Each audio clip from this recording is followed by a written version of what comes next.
we've got the DRL sim tryouts. It's that time of year. And that means if you maybe you don't know, but DRL every year, the Drone Racing League simulator, has tryouts, and those tryouts you get to fly through sets of tracks and try to set the highest times, fastest times. This year it's going to be the 3rd, so yesterday through the 10th. So you've got like 5-6 more days to do this. And you're going to go set times on the qualifier circuit. The top 64 people will go into 5 sets of tournaments over 3 days. And yeah, you'll see if you can advance to get into the DRL, because the winner of the DRL Sim Tryouts gets put on the Drone Racing League. And that's really cool and prestigious. It also is a paid job. Like, yes, those pilots are salaried employees. Or I don't know what their exact pay structure is, but you get the point. It's exciting because you'll get to race against some of the top racers out there. And it's exciting. This has always intrigued me because people come in from the simulator and they are really fast in the sim and they win this seat. And then they have to go race in real life. And I think it's a little bit of a transition, especially because many of them might not have experienced racing the Racer 4. They might race 5-inch quads. It's a little different these days because, like, until 2020, the DRL seasons were 100% in person in big stadiums, and that was part of their appeal. These days, they're running a lot of their season online, and it's maybe not quite as, I don't know, it's a little different if they're doing sim racing as well as online racing, but it... Right. Yeah, I mean, we saw, I'm not sure what the final, I'm not sure where the season is, but we saw Mari do really well throughout the DRL.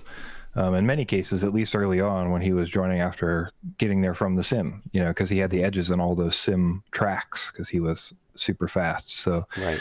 Yeah, it's interesting to see that contrast between those real races and those sim races. And I'll be interested to see also if they start getting back to all real races, or if we're going to see sim be a part of the series forever. Yeah.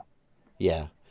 Yeah, you also see pilots like Vanover, who Vanover is he's good in the sim, don't get me wrong.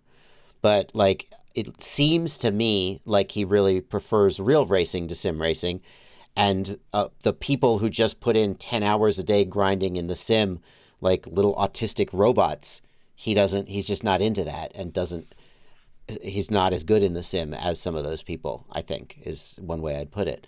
And I feel like it's shifting what kind of pilot is attracted to DRL, that when it was 100% in person with a novel type of aircraft, it's in some ways it put everybody on equal footing. Because like when Evan Turner came in, right, he was a rock star at MultiGP with 5 inches. He's a rock star in the sim.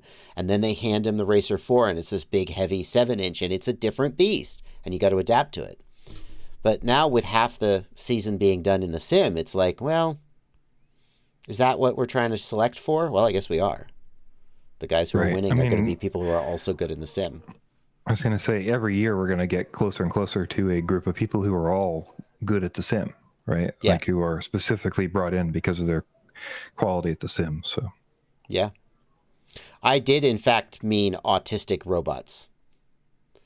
I mean, that's what I meant. I don't know. You can take that how you want. I mean that with complete neutrality. But, yeah.